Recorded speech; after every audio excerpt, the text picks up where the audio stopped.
causes and events leading up to our entry into the war. Well, what are the causes? Why are we Americans on the march? Is it because of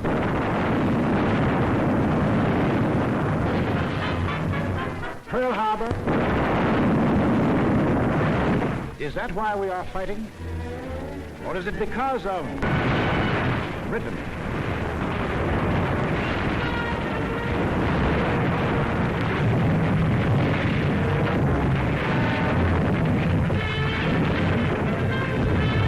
France?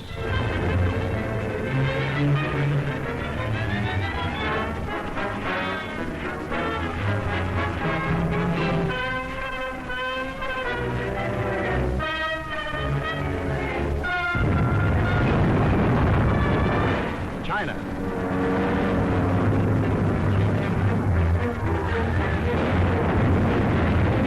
Czechoslovakia.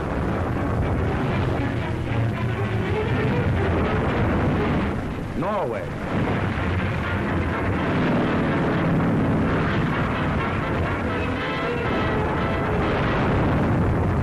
Poland.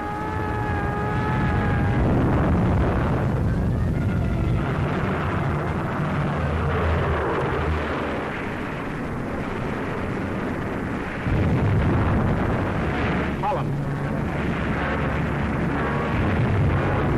Greece.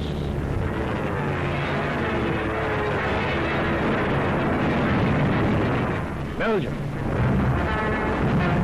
Albania, Yugoslavia,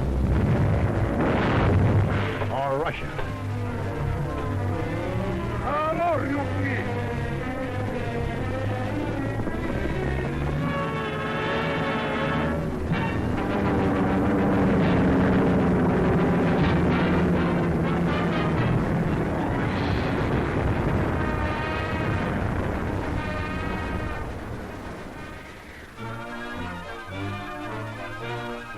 Just what was it made us change our way of living overnight? What turned our resources, our machines, our whole nation into one vast arsenal, producing more and more weapons of war instead of the old materials of peace?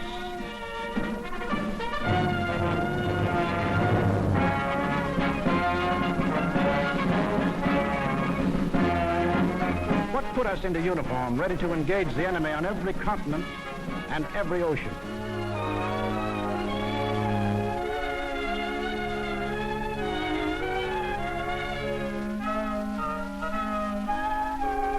What are these two worlds of which Mr. Wallace spoke? The free and the slave. Let's take the free world first, our world. How did it become free? Only through a long and unceasing struggle inspired by men of vision. Moses, Muhammad, Confucius,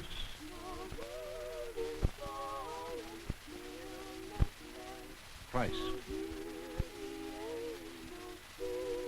All believe that in the sight of God, all men were created equal. And from that there developed a spirit among men and nations, which is best expressed in our own Declaration of Freedom. We hold these truths to be self-evident, that all men are created equal. It is the cornerstone upon which our nation was built, and the ideal of all the great liberators. Washington, Jefferson, Garibaldi, Lafayette, Kosciuszko, Bolivar, Lincoln. Lighthouses lighting up a dark and foggy world. That government of the people, by the people, for the people, shall not perish from the earth. Fighting, living, dying. For what? For freedom. That for which men have fought since time began. To be free.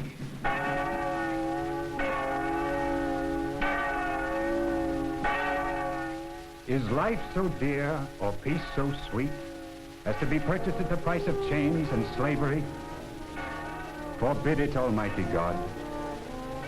I know not what course others may take, but as for me, give me liberty. or give me death. But what of this other world? Here, men insisted that progress lay in killing freedom. Here, they were putting out the lighthouses, one by one. Here, the march of history was reversing itself. In Italy, it began when an ambitious rabble-rouser set his followers marching on Rome. The country, like every other country after the last war, was torn by political unrest, hard times, unemployment. Two courses were available to the Italian people. They could solve their problems in a free, democratic way, or they could let someone else do the solving for them. They made the tragic mistake of choosing the second course. They put their trust and faith in this one man. They believed he represented them. Actually, he planned to betray them for the selfish interests of himself and the group back of him, just as he had earlier betrayed those who first supported him. In Germany, another and even more forceful demagogue set his followers marching from the Munich beer hall. He too had the sinister opportunity to take advantage of post-war chaos.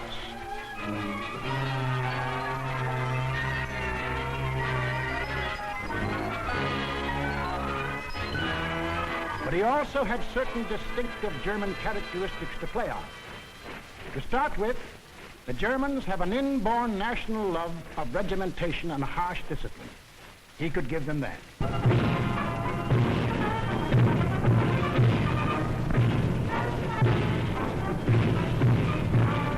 The German army, and through them the people, had never acknowledged German defeat in the last war and were anxious for revenge. That too he promised them. The wealthy and powerful industrialists were fearful of losing any of their wealth and power and were ready to back anyone who would retain it for them. He promised to take care of them too. This man cunningly played all these ends against the middle and ruthlessly set out to murder the newborn German Republic. As the will of the emperor, and to the Japanese people, the emperor is God. Taking advantage of their fanatical worship of the god emperor, it was no great trick to take away what little freedom they had ever known. Yes, in these lands, the people surrendered their liberties and threw away their human dignity.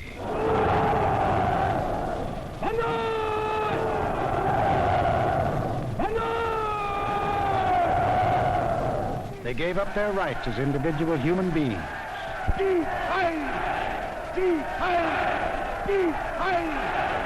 became a part of a mass, a human herd.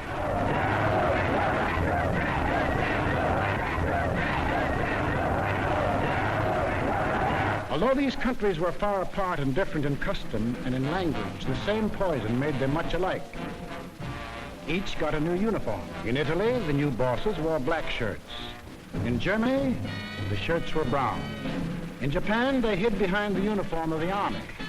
But really, they belonged to a sinister secret society. Their symbol was a black dragon. The other fellows had to have a symbol too. Germany, a swastika. In Italy, the old Roman symbol of the fascists. In Germany, they called the new order National Socialism, or Nazism. In Italy, they had a shorter word, fascism. In Japan, they had lots of names for it. The new era of enlightenment, the new order in Asia, the co-prosperity sphere. But no matter how you slice it, it was just plain old-fashioned militaristic imperialism. The Japs would get the prosperity, and the others would get the coal. They say trouble always comes in threes. Take a good close look at this trio. Remember these faces. Remember them well. If you ever meet them, don't hesitate. Eine wahrhaftige Weltanschauungspartei sein. Und zweitens, Sie wollten, Herr... Stop thinking and follow me, cried Hitler. I will make you masters of the world. And the people answered, Heil!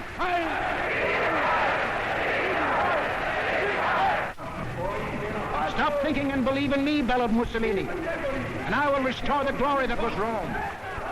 And the people answered, Duce, Duce.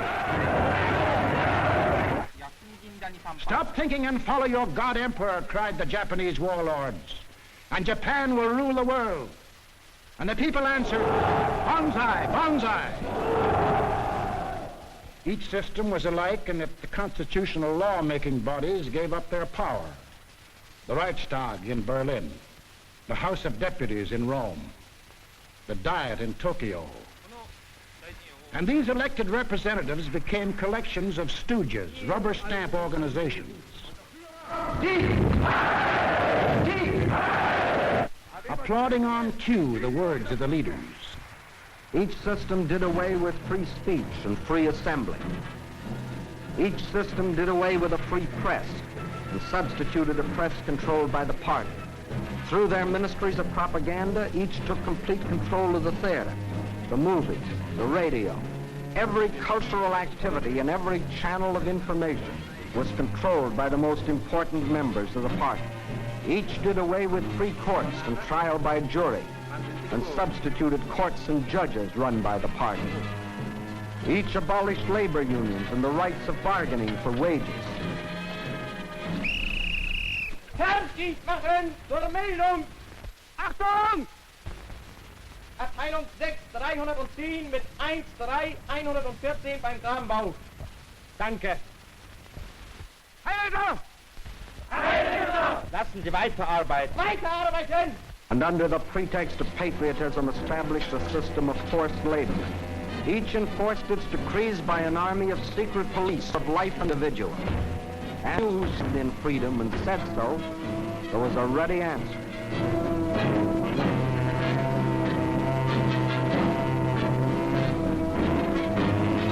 Con una mazza si può imporre silenzio ai più grandi intelletti del mondo.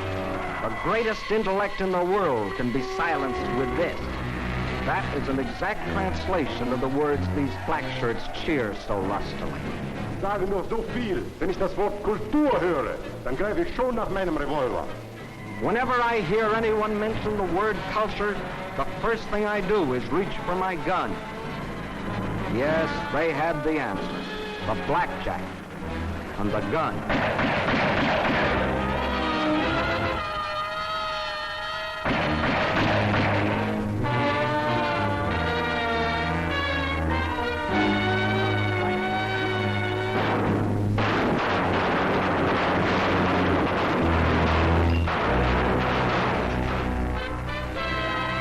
In Italy, they did it different.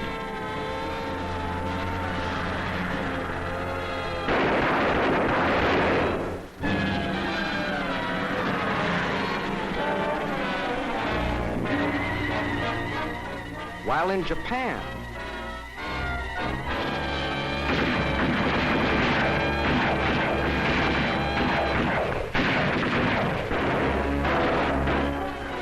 to their names can be added those of hundreds and thousands of others who stood in the way of the new order. Finally, there is only one obstacle left.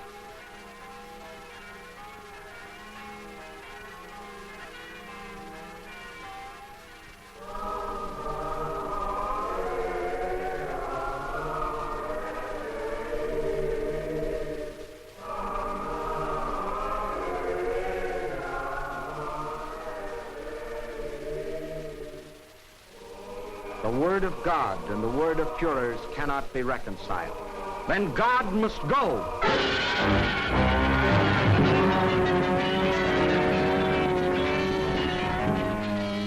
I am absolutely clear in my own mind, and I think I can speak for the Führer as well, that both the Catholic and Protestant churches must vanish from the life of our people. Thus spoke Dr. Alfred Rosenberg. And if you have any doubt that he spoke for his Führer, here's what happened.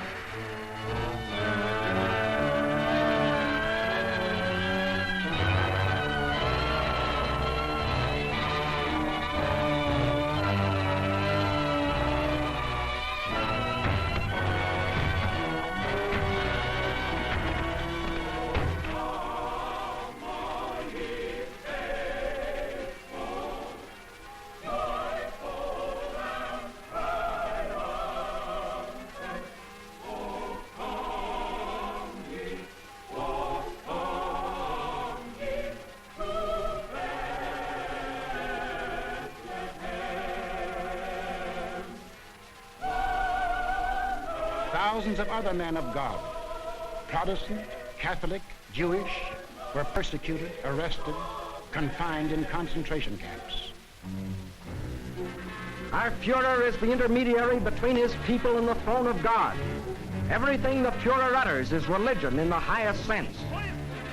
It is only on one or two exceptional points that Christ and Hitler stand comparison, for Hitler is far too big a man to be compared with one so petty.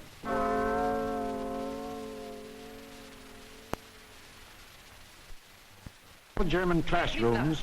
Adolf Hitler ist unser Retter, unser Held, der edelste Führer auf der ganzen Welt. Für Hitler leben wir und wir sterben gerne wir.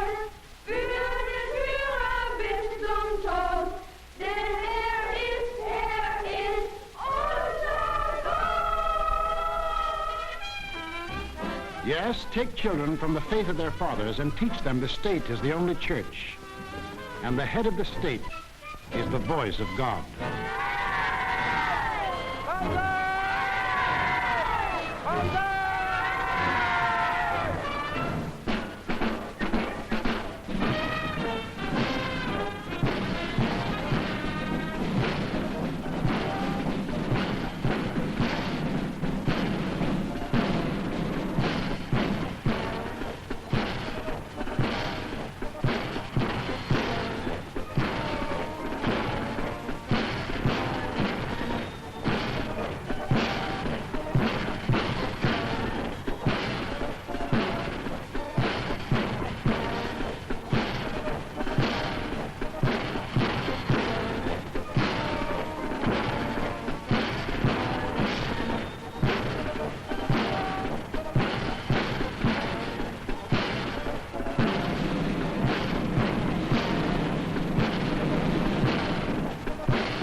was the way of life, or better, the way of death, in that other world.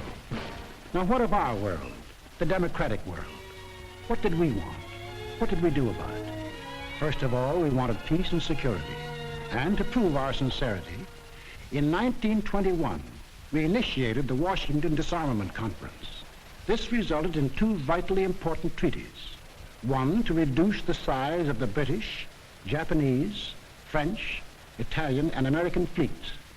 And the other, the Nine-Power Treaty, which guaranteed the integrity of China. And incidentally, one of the powers signing this was Japan. Later on, in 1929, we signed the Kellogg-Briand Pact, which was supposed to abolish war as a means of settling international disputes. This pact was signed by 47 nations, including Germany and Japan. President, I have the honor of handing you the London Naval Treaty. Faithful to our treaty obligations,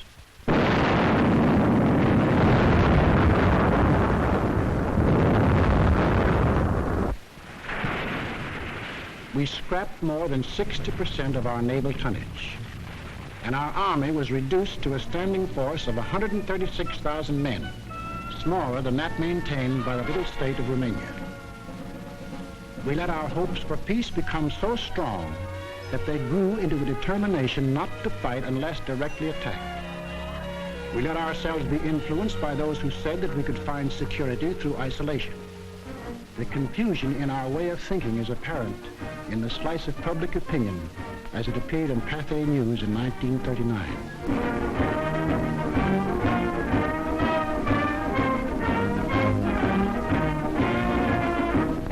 Another war, and not for me. This time America should keep out, and I know I will. If war breaks out in Europe, I think that this country should heed the advice of its first president and avoid all foreign entanglements. I haven't the slightest idea of European affairs. In the event of war in Europe, I think we should stay out of it entirely. And all our efforts should be made to keep out of the fight. Let Europe fight her own battles. They mean nothing to us. We should mind our own business. By all means, no. Yes, fight. No. No. Yes. If my country calls, yes. No.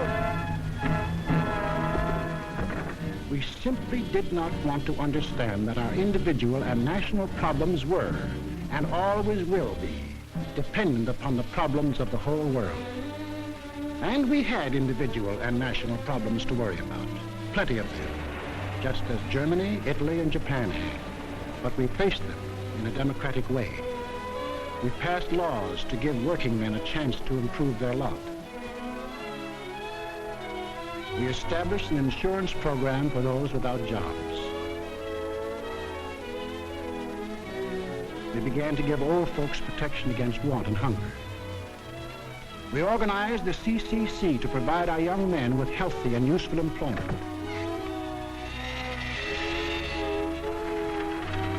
A federal works program came into being and changed the face of our nation with new roads, bridges, schools. We built a great new dam which brought the miracle of electricity to millions of our people. These were some of our accomplishments, but there were others not so creditable. We turned our backs on the League of Nations. We passed the Tariff Act to set a higher wall of isolation around us. We encouraged lawlessness with the farce of prohibition. But in spite of these mistakes, we never had a thought of losing our free institutions.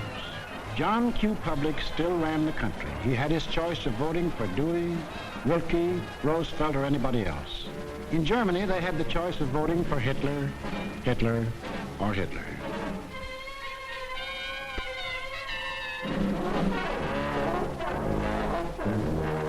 Over here, John Q. still read what he pleased. And although he heard of books being burned in other countries, he would have laughed if anyone had told him his books would ever be burned.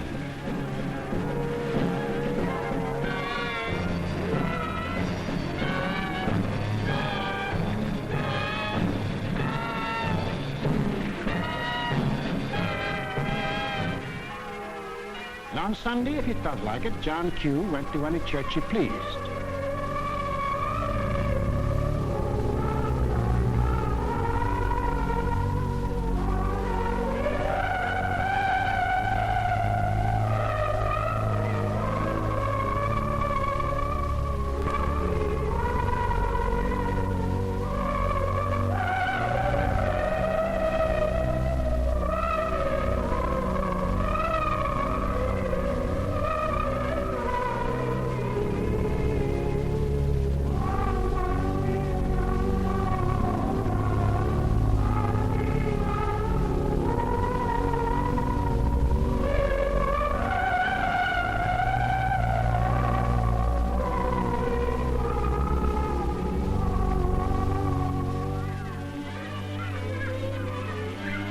most of all, he got a kick out of seeing his kids grow up.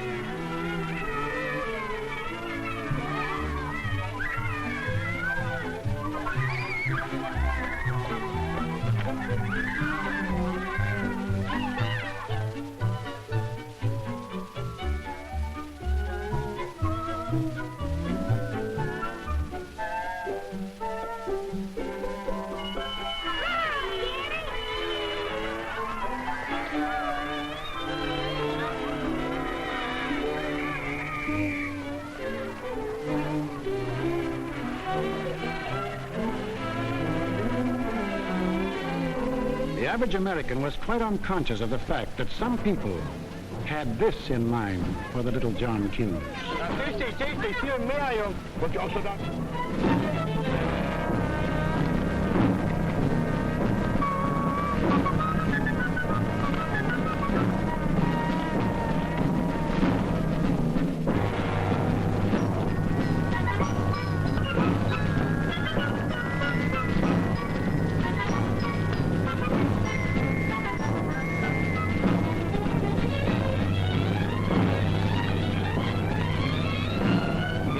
While their children were being trained to kill, John Q's kids were giving their pennies to help them have life.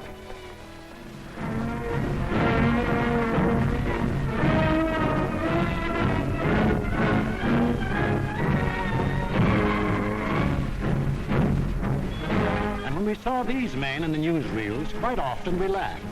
To us, they looked like characters in a musical comedy.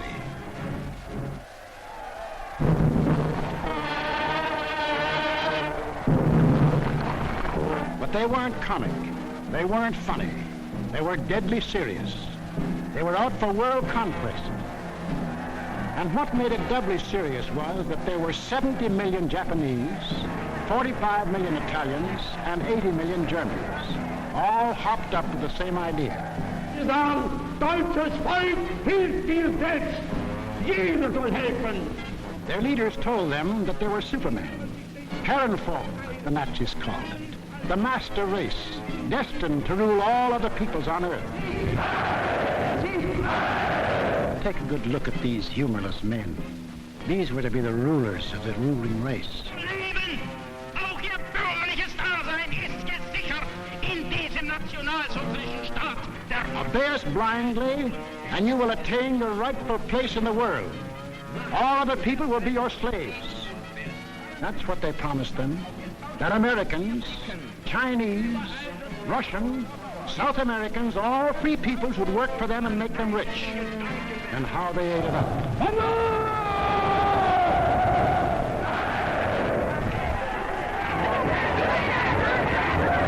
We shall restore the glory that was Rome. Today we rule Germany. Tomorrow the world. The Pacific is ours. It was inevitable that these countries should gang up on us. The little fellow is our pal, Kurosu, who smiled his way into our hearts in December 1941. Here he and his friends are busy carving up the world in advance, staking out their claims. Take a good look at these claims. Here was the Italy that Mussolini took over in 1922. And almost his first act was to tell the Italians they were the rightful owners of Corsica, Nice, Savoia, Albania, Tunisia, Ethiopia, and a land corridor linking it with Libya. Later on, he had an even bigger dream. The old Roman Empire as it existed nearly 2,000 years ago, to dominate all the lands adjoining the Mediterranean. Mare Nostrum. Our sea, they called it, just as the ancient Romans did. As for the Japanese, they had some ambitions too. By 1920, they had grabbed off Formosa, Korea, and the southern half of the island of Sakhalin. Then Baron Gishi Tanaka, the prime minister, carefully set down Japanese aims in a document called the Tanaka Memorial. It was presented to the Emperor July 25th, 1927.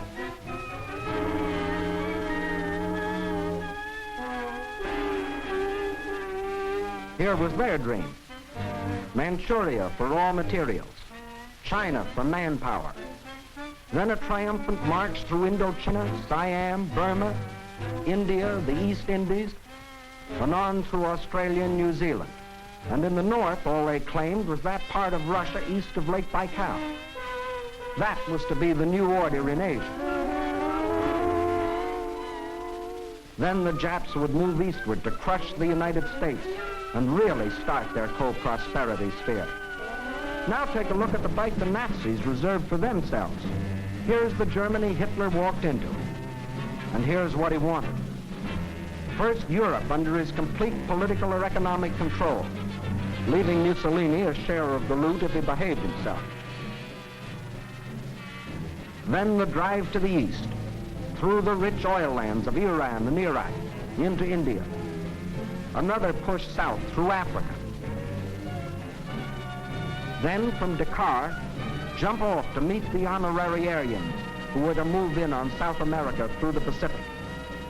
At the same time, start across from the Scandinavian countries to hook up with his buck-toothed pals coming over from Siberia to join in the conquest of the United States.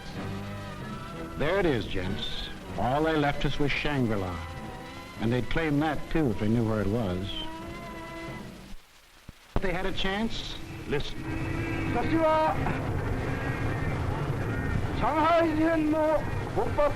When war comes between Japan and the United States, I shall not be content merely to occupy Guam, the Philippines, Hawaii, and San Francisco.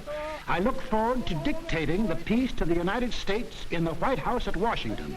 Yamamoto wrote those words on January of 1941. Yes, the conquering Jap army down Pennsylvania Avenue. That was the final goal. You will see what they did to the men and women of Nanking, Hong Kong, and Manila. Imagine the field day they'd enjoy if they'd marched through the streets of Washington. But before striking, a preliminary step was necessary. From Berlin, from Rome, from Tokyo, the campaign started. Propaganda to confuse, divide, soften up their intended victim. Put them on the defensive. Scream you're abused. Shout you're oppressed. The world's wrong. You're right. If you shriek it loud enough and often enough, they'll believe you. Above all, use their free press and their free speech to destroy them. Lebensraum, ja, Lebensraum, meine Volksgenossen. Lebensraum, they demanded. Living room.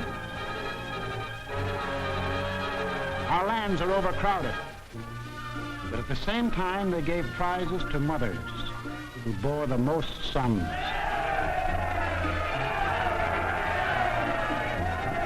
They brought together large groups of young men and young girls for human breeding. Read what one of their leaders wrote.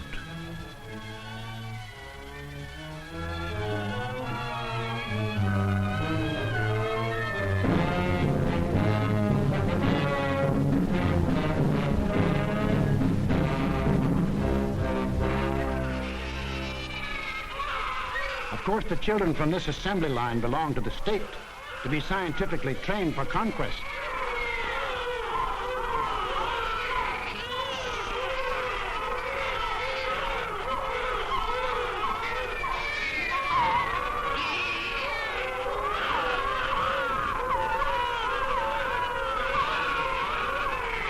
Another howl was the lack of raw material. They claimed they were the have-nots and we were the haves. But out of this supposed lack, they built up the greatest war machines the world has ever known. These are the published figures from the German military budget. Actually, between 1933 and 1939, Hitler's program of rearmament cost more than $80 billion. The Nazis alone assembled a striking force of 30 panzer divisions, 70 motorized divisions, 140 infantry divisions, plus the Luftwaffe, the world's largest air force. And they had no raw materials. Think of the bread, the automobiles, the good things of life that the German, Italian, Japanese leaders might have given their people if they had spent this money for peace instead of war. You know what billions we are now spending to match their military force? No. No, these arguments were all smokescreens. When war came, the democracies proved to be the have-nots, and our enemies the haves. And when war came, where did it come?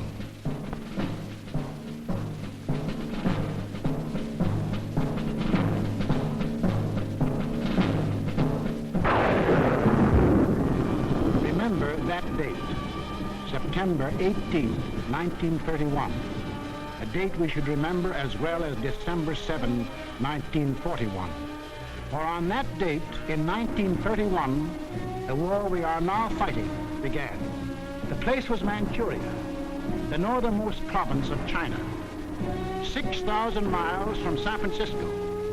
Manchuria, the first objective in the Tanaka Plan.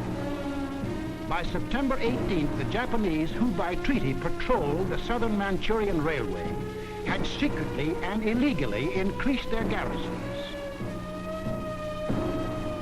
On the Korean-Manchurian border, an entire Japanese army was assembled, conveniently equipped for a winter campaign. All they needed was an excuse.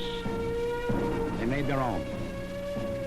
At 10:30 that night, just after the Mukden Express had passed by, a section of track was dynamited, causing damage to one rail and 2 fish plates. Japan's honor had been violated. Within half an hour, the Japanese railroad garrison launched a coordinated attack on the barracks of the sleeping Chinese army at Mukden. The slaughter was appalling.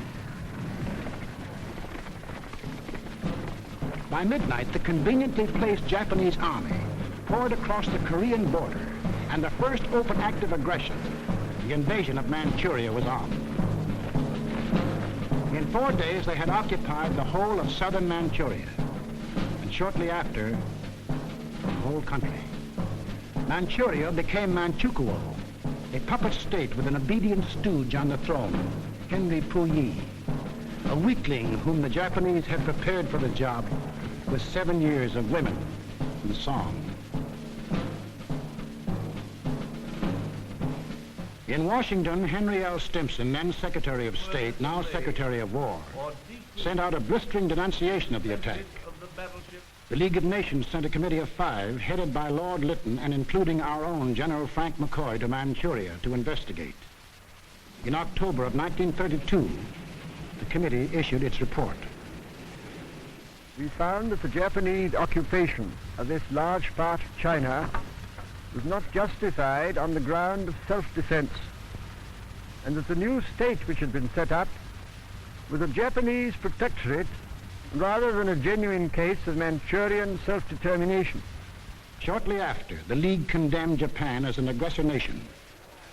À son Excellence, Monsieur Matsuoka, délégué du Japon. I call on His Excellency, Monsieur Matsuoka, delegate of Japan.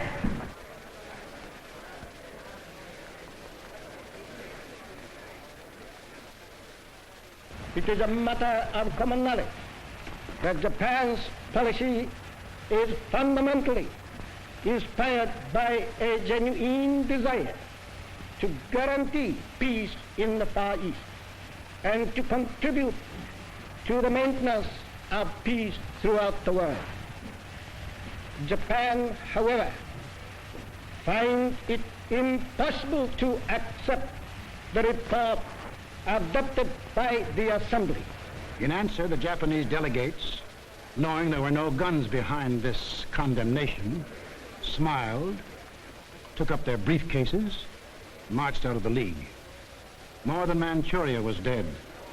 Collective security was dead. The green light had been given the aggressors. We and the rest of the world knew that these aggressors should be stopped and punished, but we were unwilling to make the necessary sacrifices to back up that opinion. It was impossible to convince a farm boy in Iowa, or a driver of a London bus, or a waiter in a Paris cafe that he should go to war because of a mud hut in Manchuria. Yet the subsequent course of history makes it clear that that incident, so many miles away, is one of the main reasons that you and millions of others are in uniform today. Japs had Manchuria. Phase number 1 of the Tanaka Plan was completed. Phase number 2, the Conquest of China. In 1932, without warning, the Japs attacked the Chinese city of Shanghai.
Here they met such stubborn resistance that they had to pour more than 75,000 troops into the local battle before capturing the city.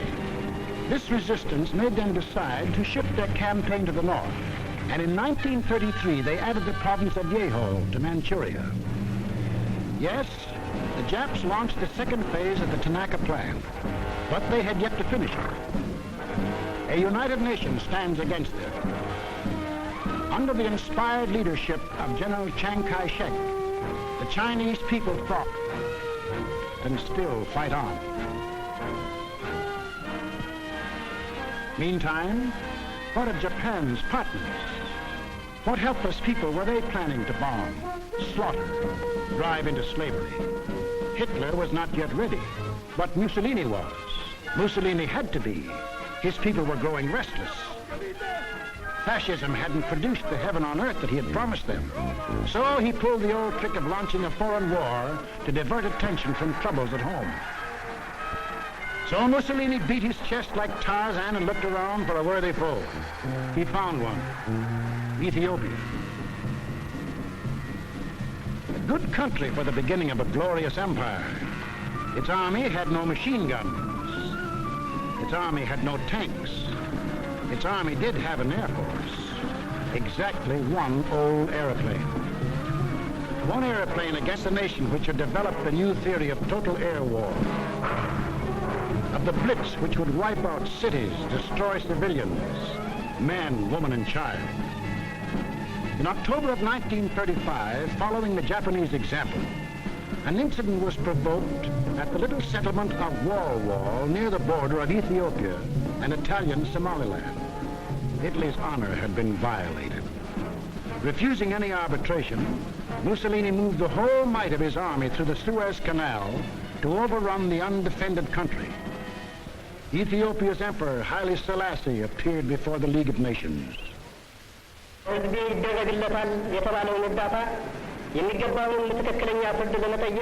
I must still fight on until my tardy allies appear, and if they never come, I say to you without bitterness, the West will perish.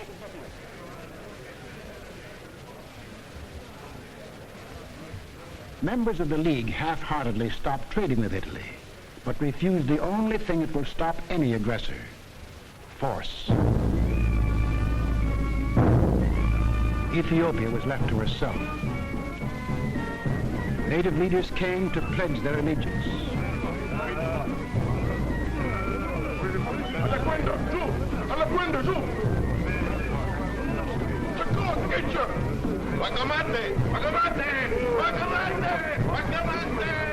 The people of Ethiopia, with their spears and bare hands, faced the guns and the tanks of the invaders, fighting desperately and gallantly to save their country from conquest.